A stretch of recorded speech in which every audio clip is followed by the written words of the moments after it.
All right. Hello, Hey. everybody. Welcome to episode 4 of the Artful Leadership interview series. My name is Rachelle Archer, and I'm with Artful Leadership Coaching and Consulting. And my work is really about supporting leaders in community-based organizations and schools to prioritize their own well-being so that they can build a culture of community care that will sustain students and staff through this really challenging time. And so with this interview series, I'm bringing on different leaders that have something to contribute to that sense of community wellness, self-care, that place where the arts, education, and healing kind of come together. And I'm super excited to have a special guest today, Deb Ogburn, Hey. who's calling in from Louisville, Kentucky. Brr, it's cold, Louisville, Kentucky. Is it? So I'm so glad to have Deb on here. Deb and I met, probably 2003, 2004. Yeah, somewhere in there. Studying expressive arts therapy. And we have stayed connected through a peer group of arts-based therapists and coaches and supporting each other's work and each other's business. And we thought, let's hop on this call and see how we can, support each other's people through a little live talk. So here we are. Here we are. Yeah. Yeah. So tell us a little bit about you and your work, Deb. Oh my gosh. Well, I have been an expressive arts therapist since the year 2000, thereabouts, started working. And I have worked in so many different contexts. I have worked in lots of arts and healing programs. And in fact, for the last 7 years here in Louisville, I worked with a program that put me into all kinds of community-based organizations, whether they were social service or healthcare, education. And I've just worked with a real diverse clientele, everything from medically fragile children to adults in memory care, elder care. So I really had a lot of great experience to see the breadth and depth of how art really can help so many people at all stages of life. One area that I delved into very deeply was working with veterans. And I spent a lot of time, even one of my very first internships was working with veterans in San Diego. So, and then I've continued that work here in Louisville. So I have my organizational work out there, which right now is really kind of at a halt because of the pandemic, which has made me very sad, but that's kind of, given me an opportunity to do more with my private coaching practice, which is kind of, new stuff that I'm building now. Yeah, cool. Yeah. Well, one of the things that that I know has been a passion of yours and is also tied to just personal experience for you is this idea of burnout and kind of demoralization. And I know you have more language around that. I know a lot of the folks that are in my community that watch these talks are educators and leaders who come to this work with a sense of calling and purpose. And here they are in the middle of the pandemic, really, trying to reach these populations that they care so much about and getting fried on Zoom and, just losing that sense of purpose and relevance. And I know you know so much about this, and I wanted to hear your thoughts about all of that and what work in the arts might be able to support that. Yeah. I actually wrote my master's thesis on burnout and did a lot of research around the arts and how it can help. Jumping to the quick, I really found that a lot of the burnout ended up being more about loss of meaning in the work because of whatever's going on, whether it's not having the budget or having less than ideal environmental situations. Where you feel like you can't do what you were trying to do. You feel like you can't give what you want to give because of, X parameters that are happening. And, it's really a tough one. And I think that the thing about the arts, if you will develop a practice or a ritual that you can really go there to focus your attention on what is meaningful, what is going well, what you are able to give, and you can deepen that in your art making and in your process and in your, really in your mind, so that you're giving a lot more attention to what is working than what's not. I think, if you're teaching, I can imagine sitting in front of Zoom all day. I mean, I have been kicking and screaming for 6 months about having to convert my work to online. So I can only imagine, what the educators, you didn't get any time to make that change. You just were thrown into it. And, I can only imagine, the difficulties that, are there, but maybe there's something new that you're finding, or a window that you're able to see into the home lives of your students, and finding something that wasn't really there when you had the classroom situation, being attentive to those things, and and capturing what is working, and then taking it and doing something with that. It floats around in your head, but so is all the garbage and the stuff that's not working, and that usually takes front and center. And I think that bringing all of that back and having the frustration, let that out, but also go into the, the pieces that are working, and what, is meaningful for you, and what does support that wanting to do, do your work the best that you can, wanting to find some new meaning in, what's a less than ideal situation. But it is what it is. How many times have we heard that over the last year? So, right. Does that make sense? Right. Yeah, it does. And I want to kind of break it down a little bit, because I think, and one of the things that I've been talking a lot with my folks about is this idea of like a daily self-care practice, right? And I know we're going to have Tish on here in a few weeks, and she's so great with those daily practices. So we'll get more into that. But this notion of like giving our emotions and our frustrations an outlet, and the arts are just such a wonderful container for so many things, right? And Absolutely. So it's a great container where we can kind of spill out all the frustration and anger and Absolutely. all that stuff, and then it can also be a beautiful place to reframe and look at things differently, right? And see, what is the silver lining of this moment? What is the one thing that is working, or that is a surprise, or that is, nourishing me or exciting me in some new way? Do you have any ideas of like just little art practices or little things that folks might try at home that would help them to start to look at like what is meaningful, what is working, and also have an outlet for all that gunk that might be there for them? Yeah. Well, one of my favorite things to do with the gunk is to come home and just create a line that expresses the day. Just from one end of an 8.5 by 11 sheet of paper to the other, long ways, just create a line on that page and take a look at the line, and then maybe get up if you've got a little space and pretend like you see that line on the floor, and kind of walk that line, feel that line in your body, and just let that fall into whatever movement, get it out of your body. For me, the body is such an important resource. When I, sit down to work with art, I'm primarily, I would say, a visual artist, but one of the catalysts for my art making is always movement and getting into my body and letting things kind of process that way. So I really like doing that. I like keeping kind of keeping a journal and looking at how my day or my week is going, and letting that come out through my body.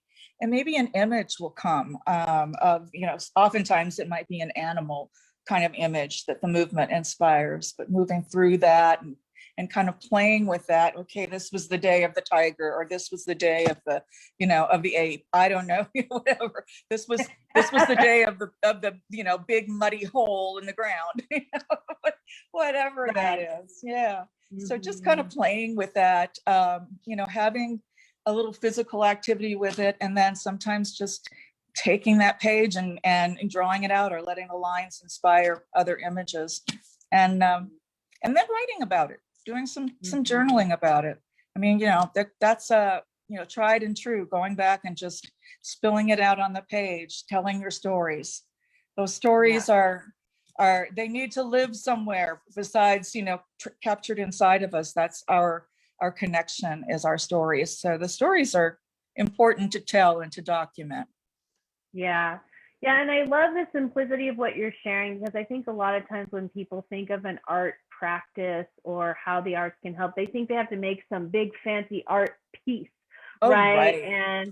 And so I love that practice of having a journal and just having like the tiny doodle, the little piece of writing, just some way to connect with our experience and our feelings, and also to release whatever's there and to look at things differently. And then you have a document of that, right? That you can go back and look through and be like, oh, it wasn't all total crap.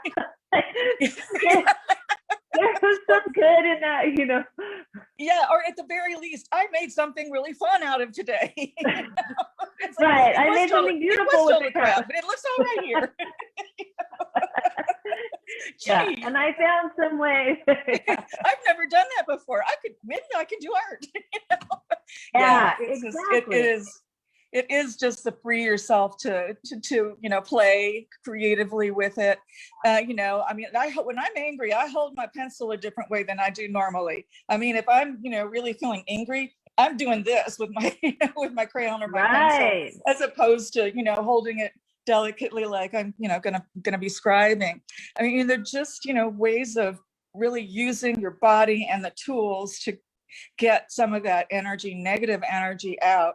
And then reframing it. You can always, an artsy term is underpainting, but you can always use that textured background and all the frustration as an underpainting, and then perhaps do something calming over that, or draw something over it, and letting that just kind of come through the background. There's so many ways to follow that energy and work with that energy once it's out of you and in some physical form. But when when it's stuck in you, it's not very pleasant. It causes a lot of problems. So it is so important to get that out in some way. I mean, if you've got the room and the space, go throw paint, fling paint across the room, not to mention we have voices, and some of us are really timid with our voices, but it can be very satisfying to let out that blood-curdling scream or whatever in a proper context, so that your neighbors don't call 911. But it really is so helpful to just make that sound that needs to come out of you. So yeah, pillows are good for that. I do drums are good for that. Yes, drums are good for that. Absolutely. Yeah, for sure. So, well, thank you for all those little tips and tidbits. I think that those are things that people can take and really do something with at this time.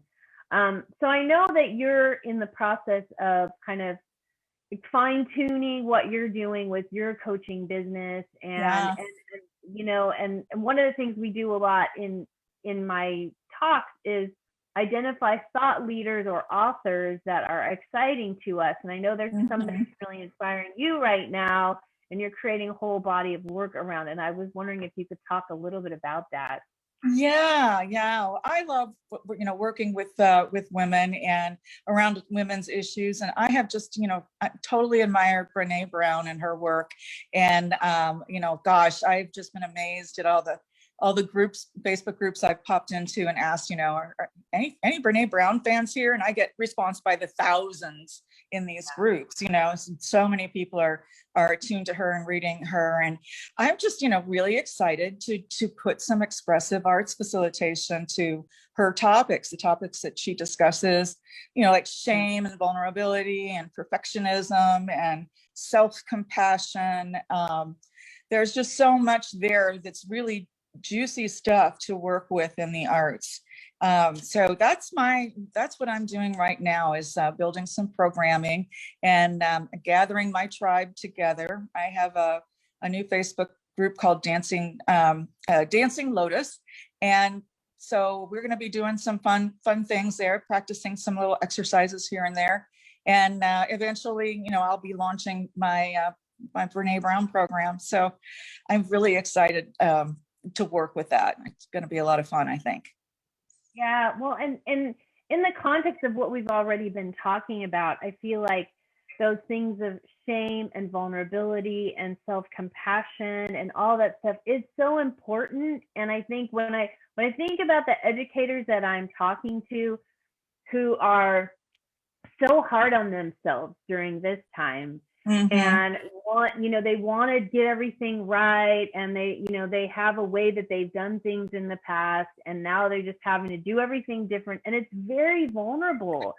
Honestly, we have to bring so much self-compassion to how we adapt to this time. I mean, even just before we got on this call, we were fussing with technology and getting the phone or the laptop, or there's all these things that can just get us so fired up. And so I'm really curious where you end up going with some of that work. Yeah. Well, I what she, her term, the FFTs. Do you know what that one? I don't know. Remind me. Brene's term that it has. Well, the first word I will leave out, but the rest of it is first time. So think F first time, and so give yourself grace. Yeah, effing first time, and she calls them FFTs. And it's like you have to really change your expectations of how you're supposed to perform. You have to give yourself some grace. It's your FFT doing this. So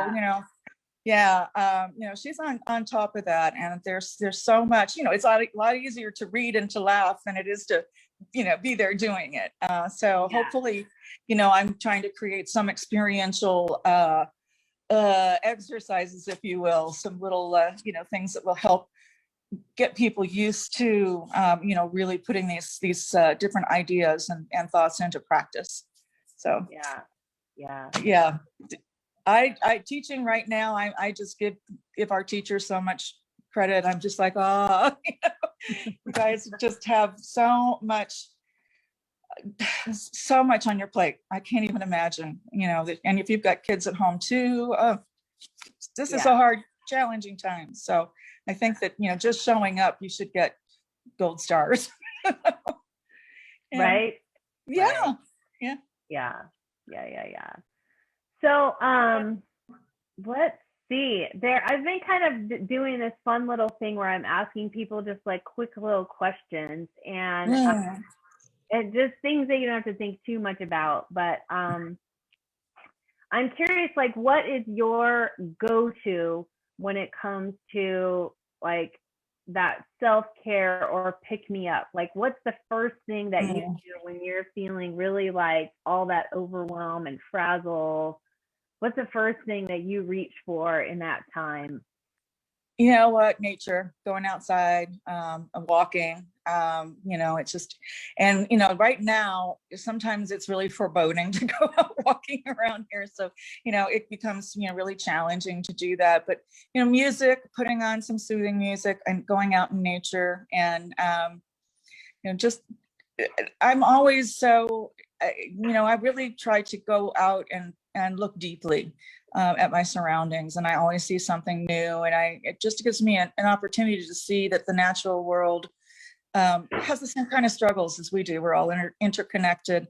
I feel that interconnection and feel like we're all part of one interdependent organism here on this planet, and everything that's happening is part of a natural order that we are not supposed to understand all of it. So that's, I guess I get a lot of solace in nature, and then photographing it. I love working with camera, taking my camera around, and I've gotten through some really tough times when I've just gone out and been kind of hyper focused on my surroundings and just tried to make I like macro photography, so I like getting little gems here and there of shadow and light, and not necessarily the big huge landscapes, but finding the nice little gems out there, interesting little compositions that I capture with my camera. So that's probably my first thing. And then I do really enjoy my art journaling, kind of keep up with my art journaling, which is a combination of collage, mixed media, and the whole gamut, whatever I find interesting.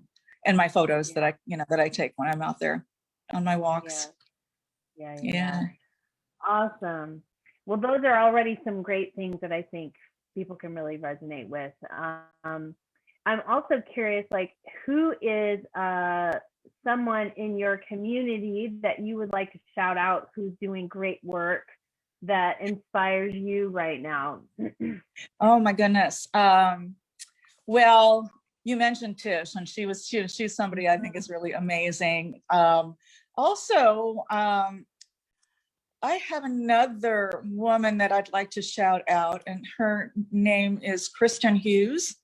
And I think she's kind of on the road right now, but she has done some pretty amazing work, back with the veterans population. She headed up spearheaded a program here in Louisville that brought civilians and war veterans together to share their stories and work through kind of a ritual so that we as civilians could better understand what our warriors went through. And this was based on the work of Ed Tix.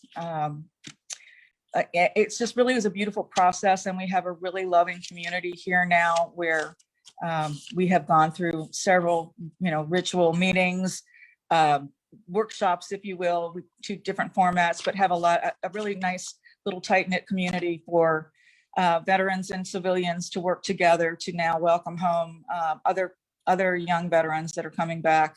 I mean, we were working with some Vietnam veterans that, we had all ages, but they'd never shared their stories before. And they've actually come out and been able to unburden themselves. And we've all worked together to do that. Kristen was kind of behind that. And she is an incredible thought leader. And I'm not sure what her next thing will be. They did shut down the program that she headed up at the Kentucky Performing Arts. So she's, I think, kind of across country right now, but I can get in touch with her. So I'll give a shout out to Kristen Hughes. She's amazing. And that reminds me of some of the early work that we did in playback. Yes. Deb and I were part of a playback kind of community theater group here in San Diego many years ago, and we did a lot of work with veterans and helping them to tell their stories through this community-based theater format. That was so rewarding and beautiful. Yeah, absolutely. Yeah. Yes, awesome. Absolutely. So, yeah. Oh my gosh, there's so many people doing good stuff. Pamela Underwood is another one who's doing some really neat stuff. Her work is always very inspiring. So yeah, and so we'll have her later probably in the spring. We'll be on. Yeah, you've got a good lineup there. Good folks. Yeah. Well, is there any last thing that you would love to share today before we wrap it up in regards to arts practice, burnout, vulnerability, self-compassion, all that stuff you want to leave us with? I just want to share, when I was doing my research, I want to put this in the right way. I actually had a yoga entrepreneur that was one of my research subjects and who was very, very burned out. And, we think a lot of times, and absolutely a yoga practice is so wonderful. And I would never want anyone to not go there. But the thing that was interesting to me was that the art brought something to her that she had never experienced through her practice. And that, again, it was a really, it was an important tool for her to get through some frustrations that she was having and to actually realize some important things about not taking everything on herself and to start to delegate and to take time off and do the self-care thing. Because as a business person and being in your own business, we all always have to remember that as well. Guilty often. So yeah. So I really encourage folks to give it a try, because it fills a gap in our culture, and it's one that was commonplace in our beginnings, but not so much anymore. And it's we need to bring it back. Yeah. Yeah, it's interesting because I feel like the pandemic has highlighted the importance of artists in our lives, because we're going to artists to, like, you know, fill our time and bring us like relaxation and inspiration and all that stuff. But us actually making art or making marks or doing creative things is not always the first go-to. So I really Right. love that. And for those who are watching, I have a Facebook group also. It's called the Empowered Educator Community, where we are sharing all kinds of these kinds of practices for educators who are Awesome. really, you know, wanting to connect with others and wanting to have these self-care practices, and also having tools for sharing these things with colleagues, with students, with others that you lead. So I'll put a link under the video to join that group if you're interested. But if you're interested in this cool Brene Brown based work, please stay connected and, you know, look for Deb and the work that she's Friend doing. me on I'll definitely say friend me on Facebook, and yeah, you'll stay posted to what I'm doing with Brene's work. yeah, and I'm sure that it will be really rich and beautiful. Well, thank you so much for taking the time. You, girlfriend. It's been fun to chat with you across country here. Yes, and see your face. It's always great. And yeah, let's stay in touch and keep our community posted of the cool offerings that you have, because we'll definitely share those. Likewise. Yeah. All right. Okay. Sounds great. Thanks again. Bye. Have a lovely day. Bye. Bye, everybody.